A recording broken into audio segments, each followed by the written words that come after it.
People in the village called me the madman of the mountain. I knew they did. You hear things when you walk into a shop and the conversation stops, when children stop their games and watch you pass with that particular stillness.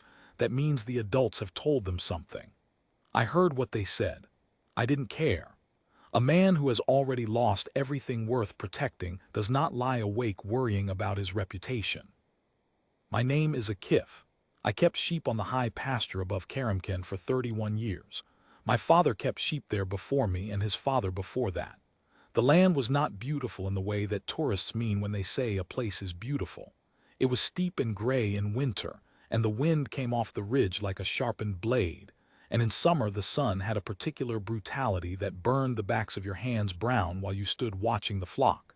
It was hard country, but it was mine. And for 23 of those 31 years, it was also my daughter's. Layla, she was born in April, which is the best time to be born in that country, when the pasture comes back green and the air smells like mud and new grass.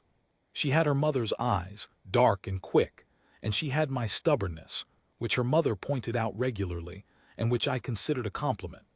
She was 7 years old when her mother died of a fever that the doctors in the district hospital could not name and could not stop. After that it was the two of us, Layla and me, and the sheep and the mountain and the sky that went on forever in every direction.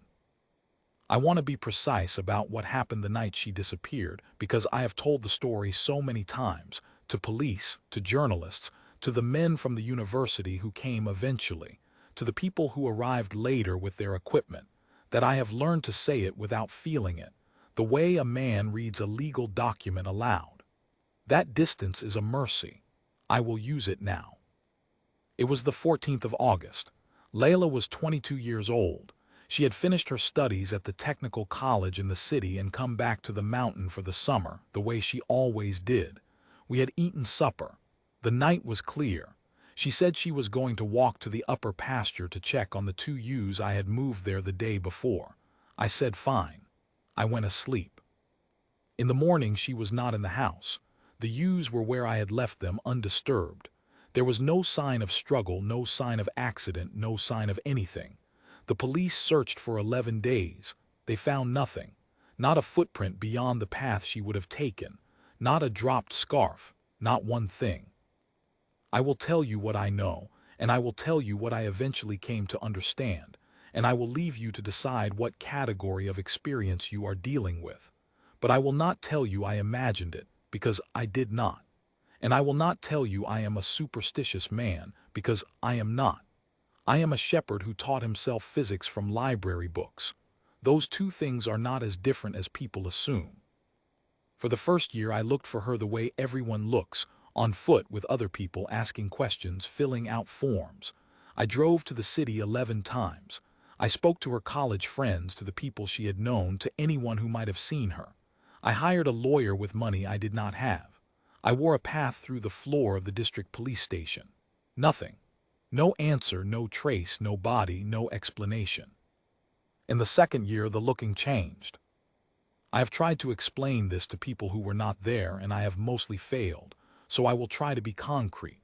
One night in February, 8 months after Layla disappeared, I was sitting outside in the cold because I could not sleep, the way I could not sleep most nights.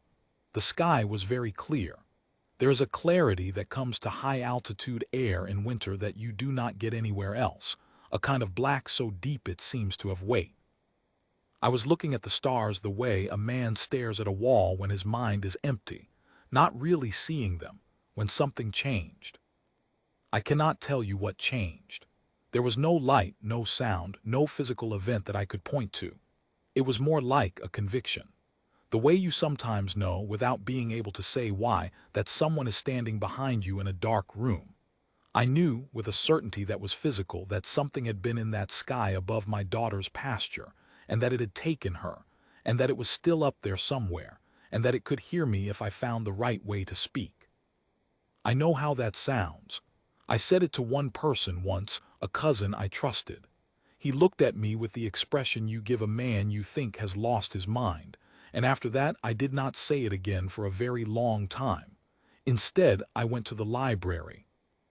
I want to give proper weight to what that decision cost. I was 51 years old. I had no education beyond secondary school. I had kept sheep my entire adult life. The physics textbook I picked up the first day was in Russian because the Azerbaijani language edition had been checked out, and I had not read Russian since I was a teenager. I sat in that library for 4 hours and I understood perhaps one page in 20. I went back the next day, and the day after that. I'm not telling you this because I want credit for persistence. I am telling you because what happened later only makes sense if you understand that I went into this with nothing. No background, no equipment, no guidance, no community of people doing the same thing. Just a conviction and a library card and a stubbornness that my daughter always said would either save me or destroy me. By the end of the first year of reading, I understood the basics of electromagnetic radiation. By the end of the second year, I could follow a technical paper on radio wave propagation, slowly, with a dictionary. In the third year, I began to understand what the signals were that I had read about, the ones that various researchers and institutions and passionate amateurs around the world had been listening for and cataloging for decades. Signals that did not come from any known natural source. Signals that repeated with a regularity that natural processes do not produce. Signals that arrived on frequencies that required, if you thought about them carefully, a level of engineering sophistication that implied construction rather than accident.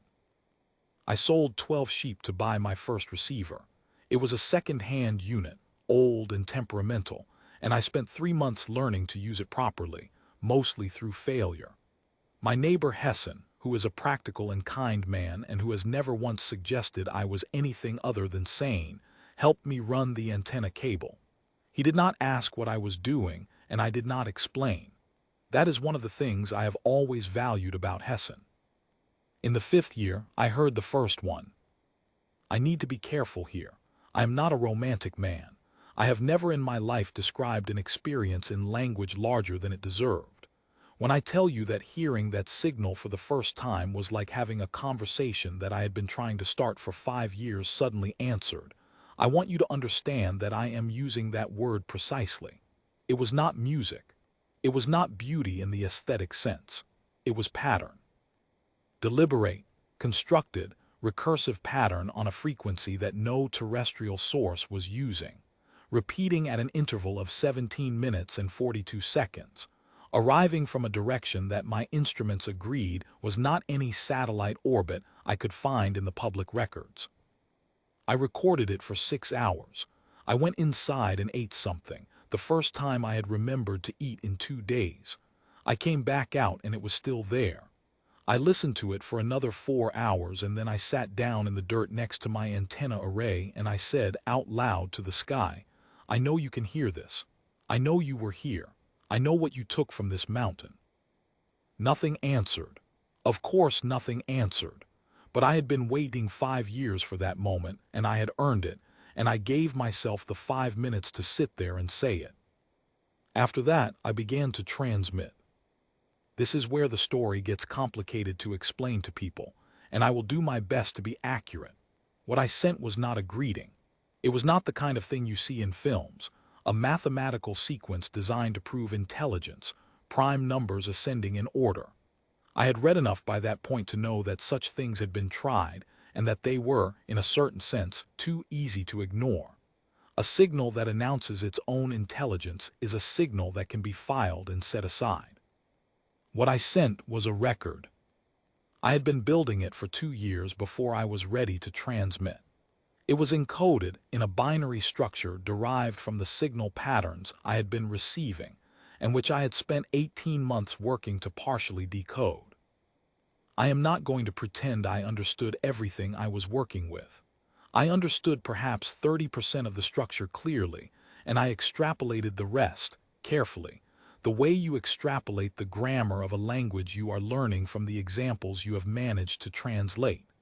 I may have gotten much of it wrong, but the core of it, I believe I got right. The record I sent was a documentation of Layla's absence. Not her life, not a description of her as a person. The absence itself, the gap she had left, the specific weight of a house where a person used to live and no longer does. I encoded it the way a physicist encodes a problem, as a before state and an after state and the delta between them, repeated and cross-referenced and expressed in every structural layer I could manage. I sent it saying, in whatever language I could approximate, something was removed from this location. Here is the precise shape of the removal. I want it back. I transmitted every night for 3 years. I varied the frequencies. I varied the encoding. I kept records of everything. I got better slowly at the structural language I was working in. I began to understand more of what the returning signals said, and some of what I decoded was not comforting. There were patterns in those signals that suggested something enormous and ancient and profoundly uninterested in individual human beings, the way the ocean is uninterested in individual drops of water. I understood that what I was doing was, from a certain perspective, absurd.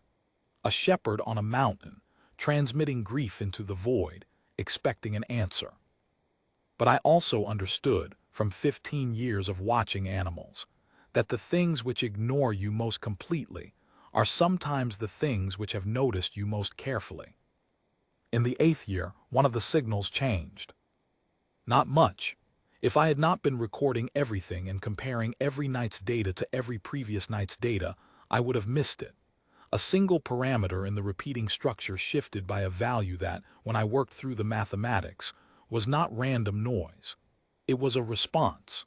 Small, almost imperceptible, but geometrically consistent with the encoding I had been using in my own transmissions. I sat with that data for 2 weeks before I trusted myself to believe it.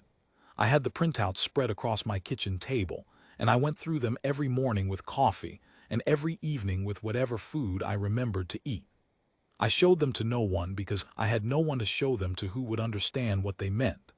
I ran every alternative explanation I could think of: equipment error, atmospheric interference, software artifact, wishful interpretation. I eliminated each one methodically. What remained was a response. They had heard me. I want to stop here and tell you something that I think is important, because I have told this story to people who expect that moment to be triumphant, and it was not. It was terrifying. I had spent 8 years convinced that something had taken my daughter from a mountain pasture, and I had spent 8 years working toward the moment when I could prove that was not madness, that something real had occurred, that the sky above Karamkand contained something that could be addressed. And now I had proof.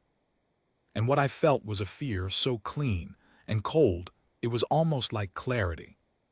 Because if they could hear me, they had always been able to hear me, and they had chosen not to respond until now. I spent 3 months figuring out why they had answered when they had. I went back through my transmissions looking for the moment of change, the thing I had done differently. I found it eventually. In the 6th year of transmitting, frustrated and exhausted, I had made a decision that at the time seemed like desperation. I had stopped encoding the absence as a problem to be solved and started encoding it as a statement of cost. I had taken the mathematical structure I was using, and I had, to the best of my technical ability, embedded in it the specific texture of what 15 years of grief actually felt like.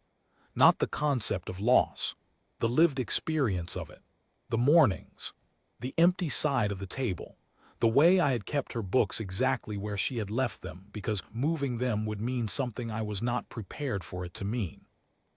I do not know how to explain how I encoded this. It was not symbolic. It was structural.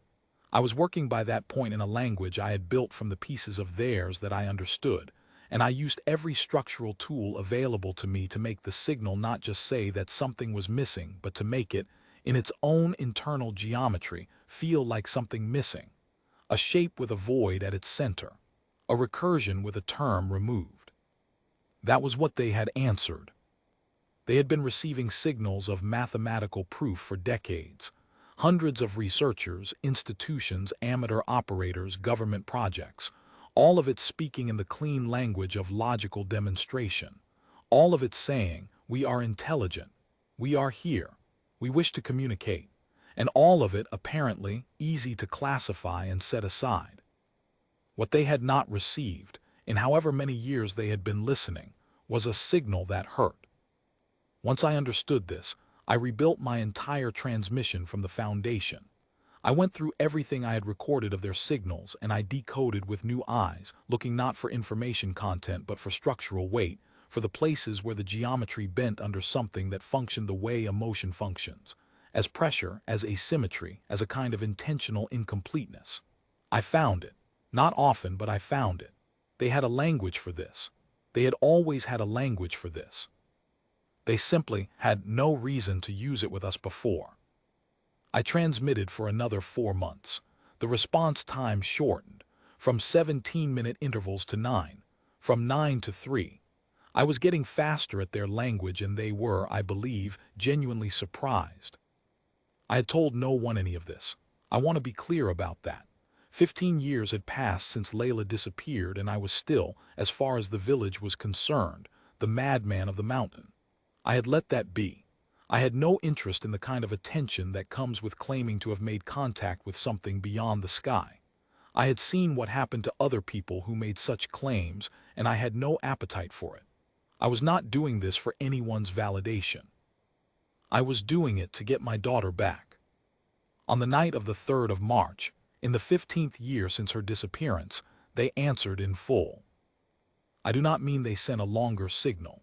I mean the sky above the upper pasture, the same pasture, Layla's pasture, the place I had walked to 10,000 times in 15 years, opened in a way that I have no language adequate to describe. Not light, exactly. Light implies a source and a direction.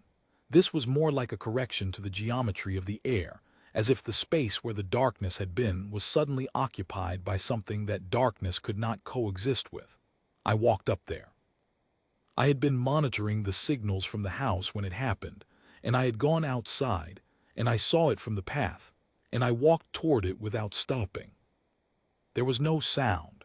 There was a feeling of pressure, not unpleasant, like the moment before a summer storm when the air becomes dense with intention.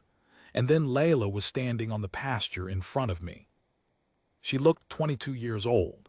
She had been 22 years old when she left, and she was still 22 years old, and she was looking at me with my own stubbornness in her face, the expression she got when she had been through something difficult and was deciding whether to tell me about it.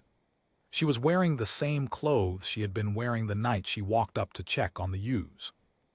I did not say anything. I walked to her and I held her by the shoulders and I looked at her the way you look at something you have been told you cannot have. She was solid. She was real. She was cold from standing in the night air. She said, "Ada, father." I said, I know, come inside." We walked down the path to the house. I made tea. She sat at the kitchen table where her books were still exactly as she had left them, and she put her hands around the glass, and she looked at me with something in her face that I can only describe as 15 years of something very large and very strange, compressed into an expression that she had no framework yet to explain. I said, "You don't have to explain it tonight."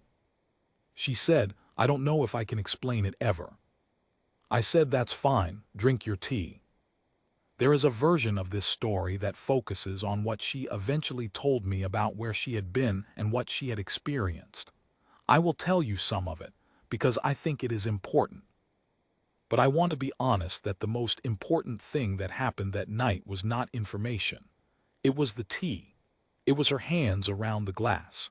It was the sound of her voice saying "Ada," which is a word I had not let myself imagine hearing again for a long time, because imagining it made the not hearing it unbearable.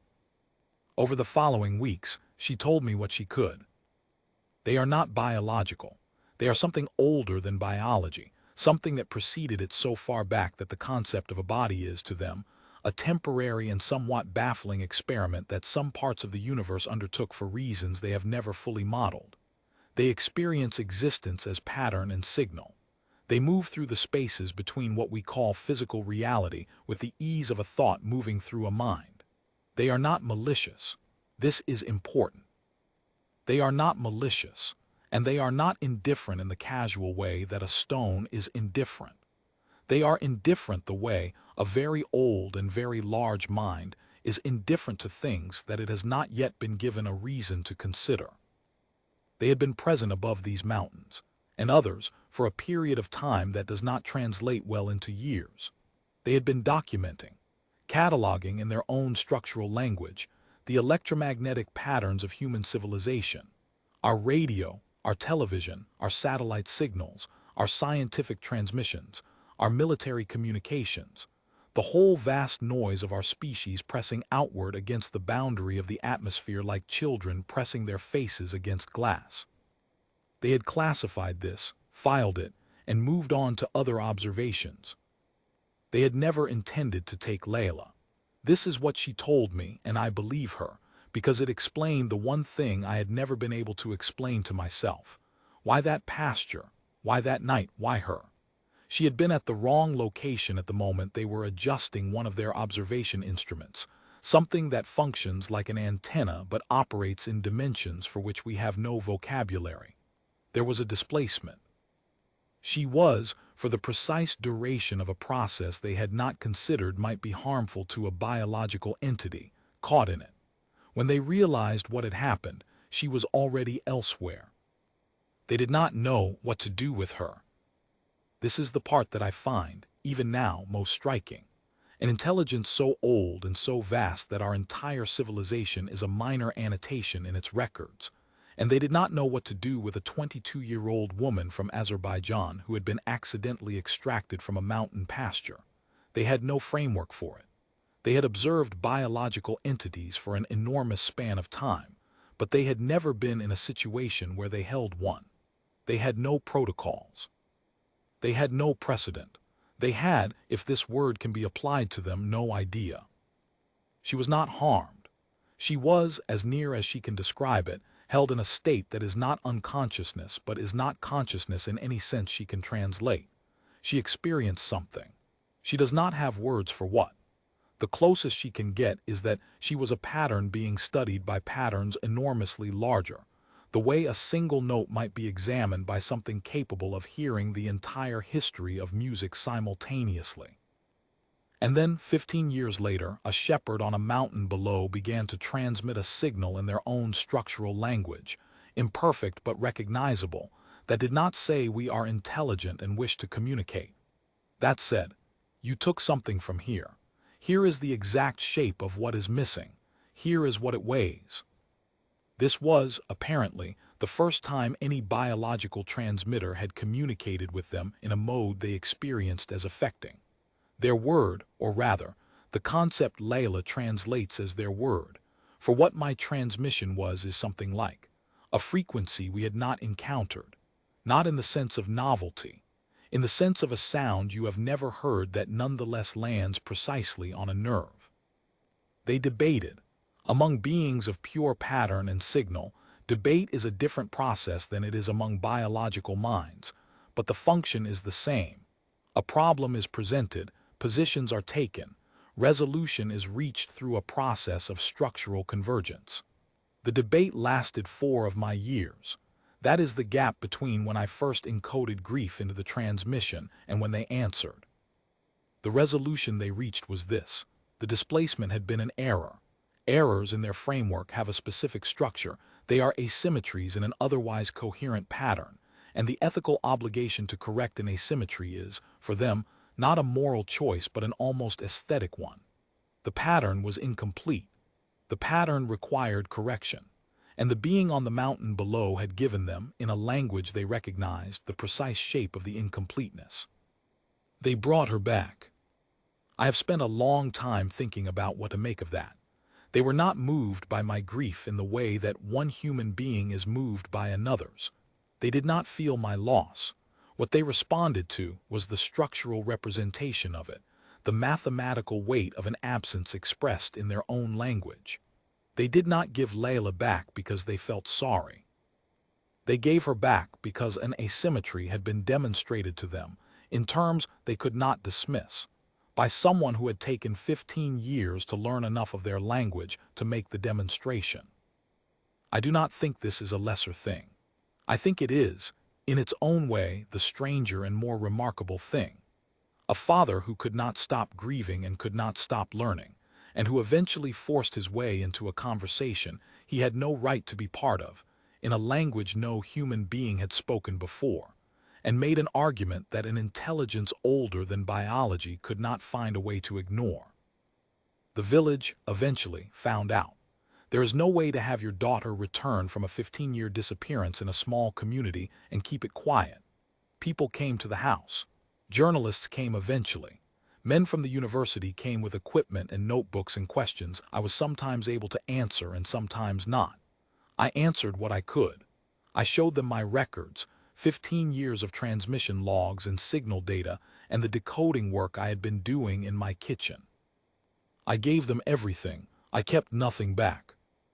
What I kept back was the conversation I had with Layla in the first weeks, when she told me what she had experienced and what they were. I kept that back not because I thought it was mine alone to know, but because I understood that it was not yet time, and because I had learned, through 15 years of working in a language I had to build from fragments, the difference between information that is ready to be transmitted and information that first needs to be structured in a way that will not be dismissed or distorted. I am still working on that structure. When it is ready, I will transmit it. Layla is well. She is different in ways that will take a long time to fully understand, and she would tell you herself that she is not sure she has the vocabulary yet to explain what is different, only that she carries something now that she did not carry before, something that is not a burden but is not light either. She has started learning the structural language I developed. She is faster at it than I was. She was always smarter than me.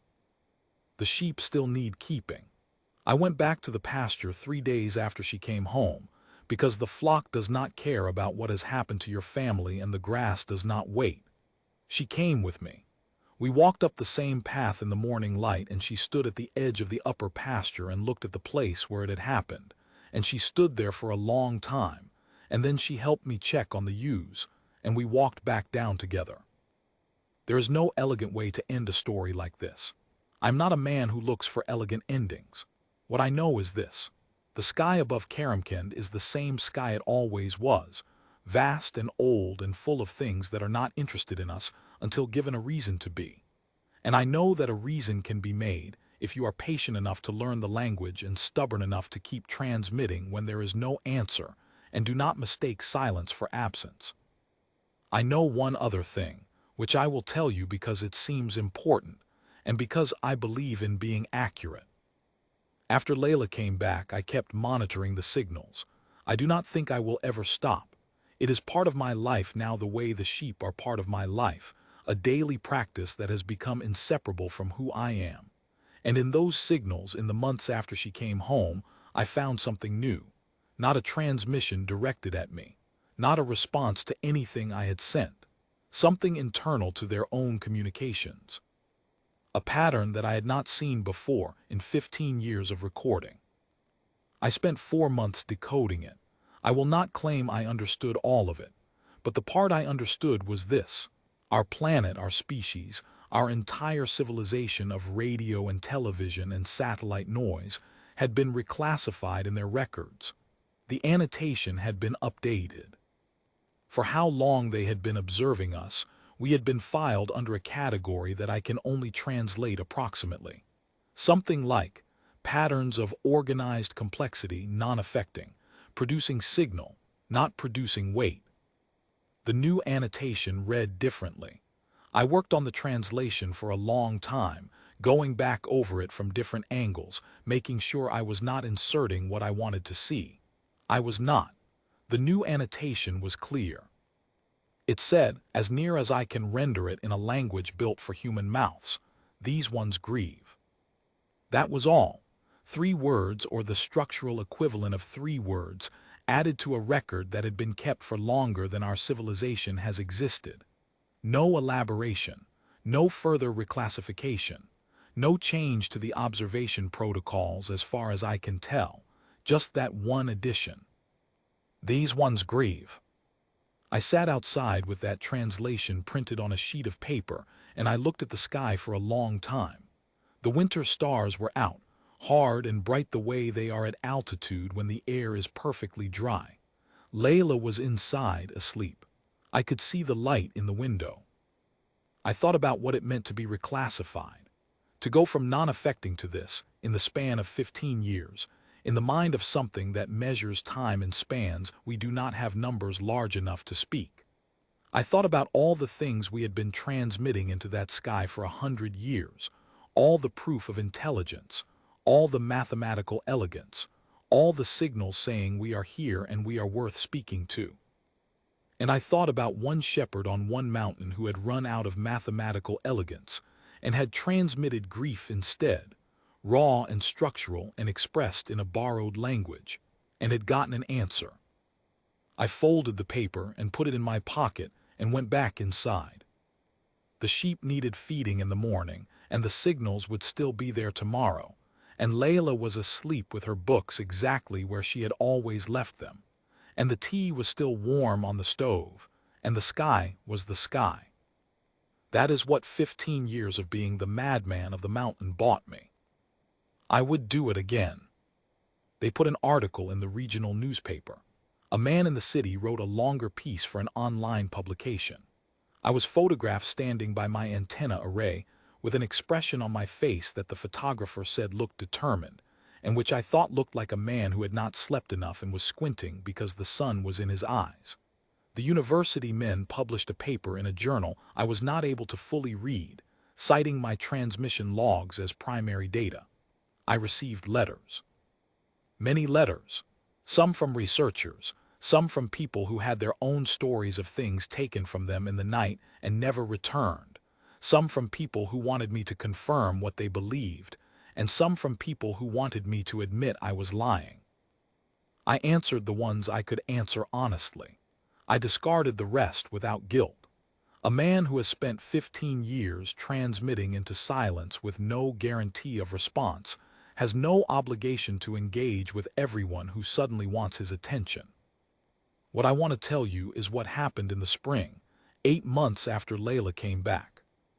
She had been working with the structural language every day by then, the one I had built from the fragments of their transmissions. She was, as I said, faster than me. She had the advantage of experience I did not have. She had been inside whatever they are, held in that not-quite consciousness for 15 years, and she carried something from it the way you carry the grammar of a language you absorbed in childhood before you had the vocabulary to name what you were learning. She could feel the structure of their signals in a way I had worked toward intellectually, and she arrived at naturally, the way a person born near the sea knows the smell of salt water without having to think about it. She came to me one morning in April, a morning that smelled like the same spring mud and new grass as the April she was born in, and she showed me what she had been working on. She had built a transmission. It was not a response to any specific signal. It was not a message with a content in the conventional sense. It was more like an introduction, a formal presentation of what we were, not in the way our civilization had been presenting itself for 100 years, the pulses and primes and mathematical proofs, but in the structural language in the mode that had weight. It said, as nearly as I can summarize it, we are the ones you classified. We grieve, yes. We also build things.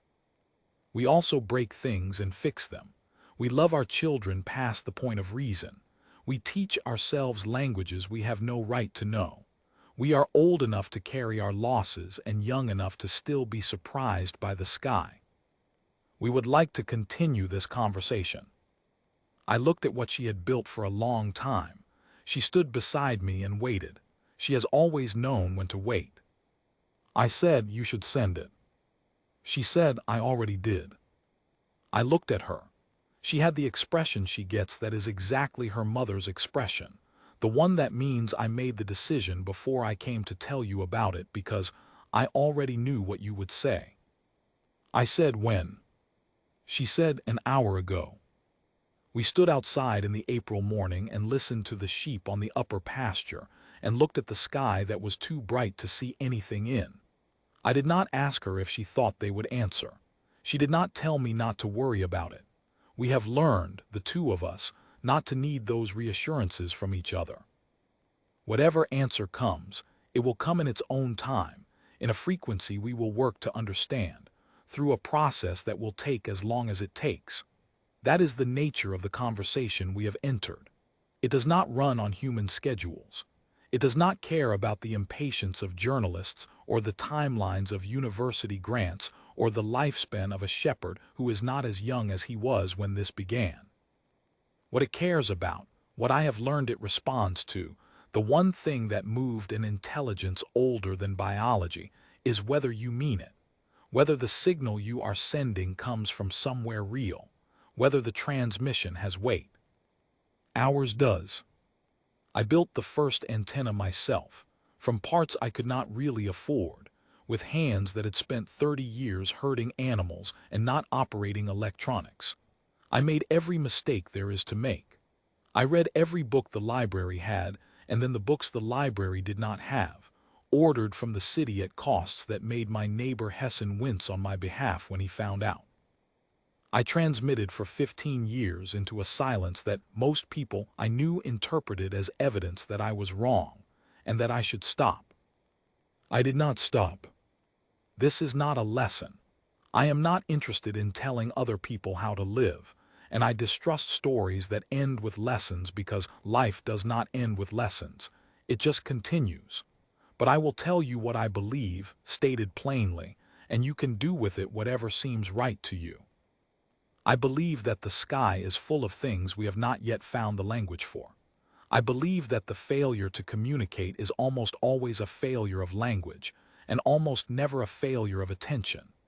The things you are trying to reach are listening more carefully than you know, and the question is whether what you are transmitting is worth responding to. I believe that grief, properly expressed, is one of the most precisely structured things a human being can produce, because it is the exact shape of everything that mattered to you pressed into the form of an absence, and that an intelligence capable of reading structure can read that with a clarity it cannot bring to our mathematics or our music or our declarations of existence. And I believe that a man who cannot stop loving his daughter and cannot stop learning the language of whoever took her is, in the end, exactly the kind of signal that is worth responding to. The upper pasture is green now. The ewes I moved there the week before everything changed have lambs this year, late lambs, after a hard winter, small and uncertain-footed the way new things always are, but alive and growing stronger on the spring grass. Layla goes up there in the evening sometimes. She stands at the edge of the pasture with her face turned up to the sky, not looking for anything specific, just present. I watch her from the path below. The light at that hour is the particular gold of late afternoon on high pasture. The kind that makes everything it touches look like it is made of something more permanent than it actually is. I do not go up to her. She knows I am there. That is enough. The antenna is still running. The recordings continue. Somewhere above us, in the vast and ancient and mostly indifferent dark, something that has been watching this planet for longer than our species has existed has added 4 words to its records and is waiting to see what we do next. We know what we are going to do. We are going to keep transmitting. I want to tell you about the letters. After the newspaper article and then the online piece, letters came from many places. Most of them I have already described. Researchers, believers, skeptics, people who wanted confirmation or confession. But some of them were different, and I want to tell you about those because I think they matter. They were from parents. Not all of them had lost children to anything like what happened to Layla. Some had lost children to ordinary human causes. Accidents, illness, the violence that cities produce, the quieter violence of distance and time, and the way families break apart under pressures that are nobody's fault and everybody's doing. But they had read the story, and something in it had reached them, and they wrote to say so. I read every one of those letters carefully. I am not a sentimental man, but I am not a hard man either, and what those letters carried was recognizable to me. The weight of a specific kind of incompleteness. The shape of a life lived around an absence that does not diminish with time but becomes instead more precisely defined. The way a scar becomes more itself as the years go on. I did not write back to most of them. I did not know what to say that would be true and not hollow. What I wanted to say was, I know. The shape of what is missing is the most accurate map of what you loved. But that is not comfort, and I did not want to pretend it was. What I can tell you, for whatever it is worth, is this. 15 years of transmitting into silence is not 15 years of being certain. There were months when I was sure I was wrong. There were nights when I sat outside with the receiver running and the sky above me, and I felt the full weight of what I was doing. A middle-aged man with no credentials and no community, and no evidence that what he believed had any foundation in anything beyond his refusal to accept the version of events that everyone else had accepted. There were nights when I almost stopped. I did not stop because I did not have a better explanation, and because not having a better explanation is different from being wrong. The absence of evidence is not the evidence of absence. I read that somewhere in the physics literature, and it struck me as one of the more important sentences I had encountered. I wrote it on a piece of paper and taped it to the wall above my work table, where it stayed for 15 years. The world is full of people who stop because the silence lasted too long. I understand that. Silence is very hard to hold against. It is specifically designed, in a certain sense, to make you feel foolish for continuing. There is no external validation in silence, no feedback that tells you you are on the right path, no sign that what you are doing is reaching anyone. There is just you and the transmission and the dark. I'm not saying everyone should keep transmitting forever into whatever silence they face. I'm not qualified to tell anyone what they should do. But I will say that for me, the alternative, the version of my life in which I accepted the explanation that there was nothing there, that nothing had been there, that the sky above Karamkand was empty of anything that could be addressed, was a version of my life I could not inhabit.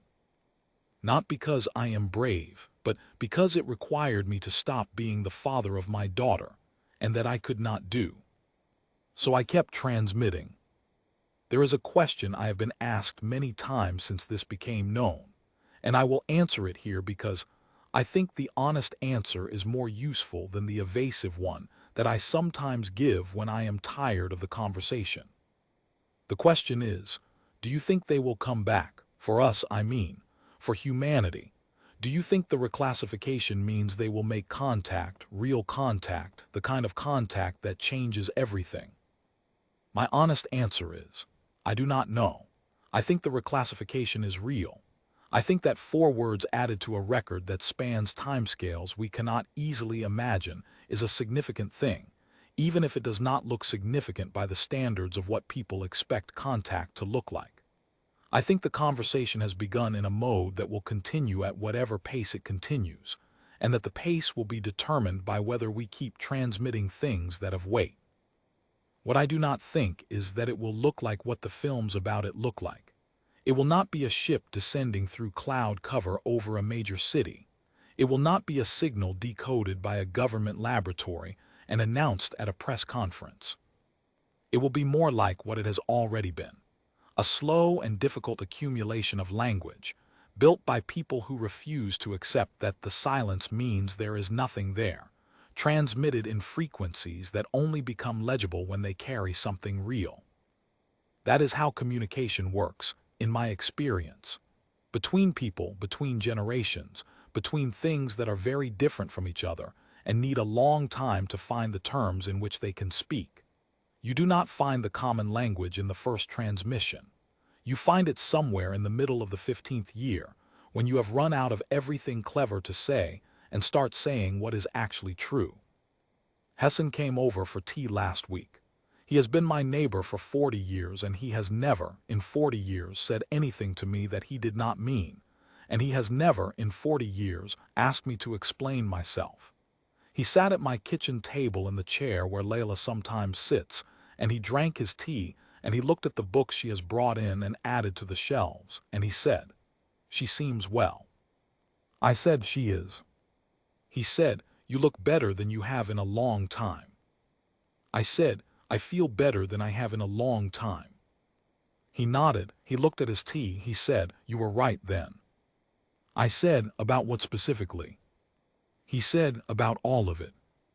I looked at him. He is a man who does not say things like that lightly, and he was not saying it lightly now. He was saying it the way a man says something he has been turning over for a long time and has finally decided is true enough to say out loud. I said, I had good reason to be. He said, you didn't know that at the time. I said, no, I didn't. He nodded again.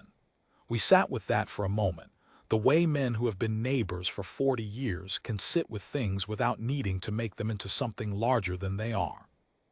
Then he said, the young Mammadov boy has been asking about your antenna. He's 16 and he's interested in electronics. I told him I'd mention it. I said, send him up. And that was that. Hessen finished his tea and went home to his own flock, and I went back to the signals, and somewhere above us the conversation continued in frequencies we are still learning to read. The young Mammadov boy came 2 days later. His name is Taral, and he is in fact very interested in electronics, and also in the mathematics I showed him, which he followed faster than I had expected. He has a quick mind. He sat at the work table for 3 hours and asked questions that were better than most of the questions the university men had asked, more precise, less interested in confirming what he already believed, and more interested in understanding what was actually there. I showed him the transmission logs. I showed him the decoding work.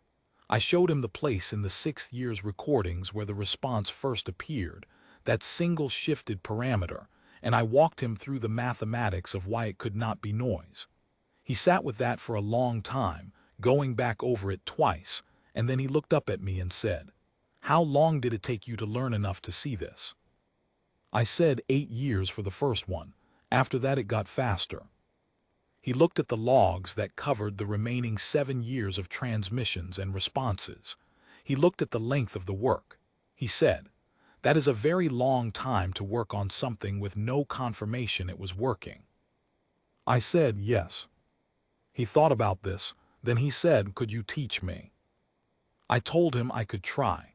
I told him it would take time and that the language was difficult and that there was a great deal I still did not understand. He said he understood that. He said he was in no hurry. He is 16 years old and he is in no hurry. I thought about what that means. A 16-year-old who is in no hurry to understand something worth understanding. I thought it was possibly the most encouraging thing I had heard in a long time. He has been coming up 3 evenings a week since then. He is learning the structural language faster than I learned it, for the same reasons Layla learned it faster. The young have a facility for absorbing new grammar that people my age have to substitute with stubbornness. Some evenings the 3 of us work together, Layla and Taral and me, at the table with the books and the printed logs and the screens, and there is something in the room during those evenings that I find difficult to name but that I recognize. It is the particular quality of a place where real work is being done by people who are doing it because it matters, and for no other reason. On those evenings, I sometimes think about the letters from the parents. I think about what I would say to them now if I were to write back, knowing what I know. I think I would say, the transmission was never guaranteed to reach anything, but making it was not wasted time. Making it was the work, and the work was the thing that, in the end, made reaching something possible. I would say, I know how the silence feels. I know what it costs to keep going into it. I know that there is no external reason to keep transmitting, no validation, no sign that anything on the other end is listening or cares. And I know that the absence of that sign is not proof that nothing is listening. I would say, I built a language out of fragments I barely understood, and I sent it into the dark for 15 years and I got my daughter back. I am not saying this will happen to you.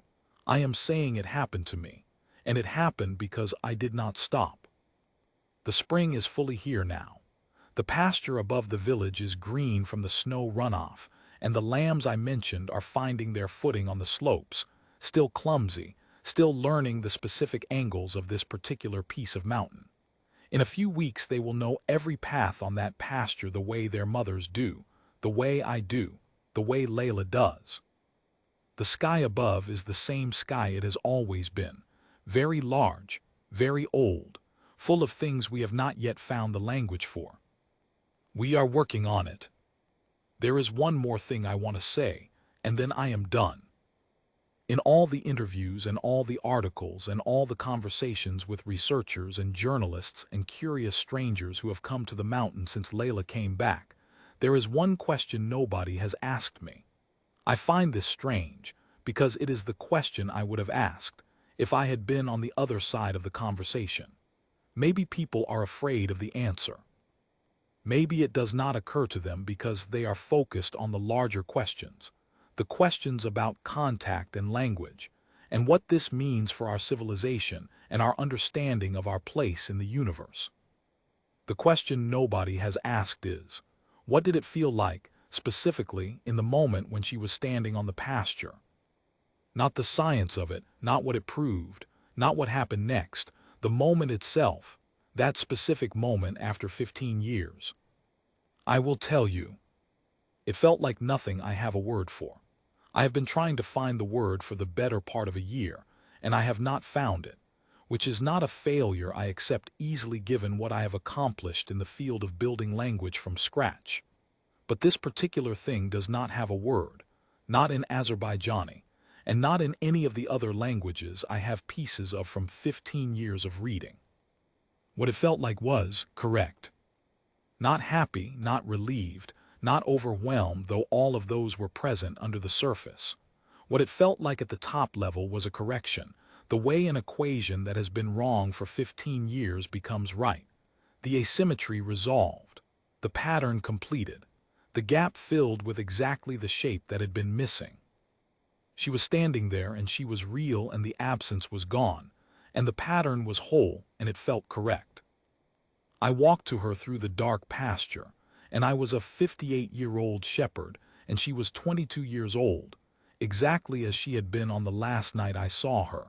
And I held her by the shoulders, and I looked at her face in the dark, and she looked back at me. What I saw in her face was, she had been somewhere enormous. She had been held inside something that made our entire civilization look small the way our civilization makes a single day look small. She had experienced things for which she had no framework and which she is still, a year later, in the process of finding words for. She was carrying all of that. She would be carrying all of that for the rest of her life. And she was still exactly who she had been. My daughter's stubbornness was in her face exactly as I had known it for 22 years. My wife's eyes, dark and quick, exactly as I had remembered them. The expression she gets when she has been through something difficult and is deciding whether to tell me about it. I held her by the shoulders and I said nothing for a long time, and she let me do that, because she is my daughter and she knew what it cost and she knew what it meant. Then I said, "Come inside." And she said, "Yes." And we walked down the path together in the dark, and the sheep were where they were supposed to be, and the light in the house window was on, and the sky above us was full of things we were only beginning to learn to speak to. That is the whole of it. That is what 15 years of stubborn transmission into silence produced, on a mountain above a village in Azerbaijan, in the hands of a shepherd who had no credentials and no funding, and nothing but a refusal to accept an answer that was not true. I am not a hero. I am not a scientist. I am not a visionary. I am a man who loved his daughter more than he feared looking foolish, and who learned enough physics to make that love transmissible, and who sent it into the dark for long enough that something old and vast and mostly indifferent found itself, for the first time, with a reason to answer. That is all I am, and it was enough.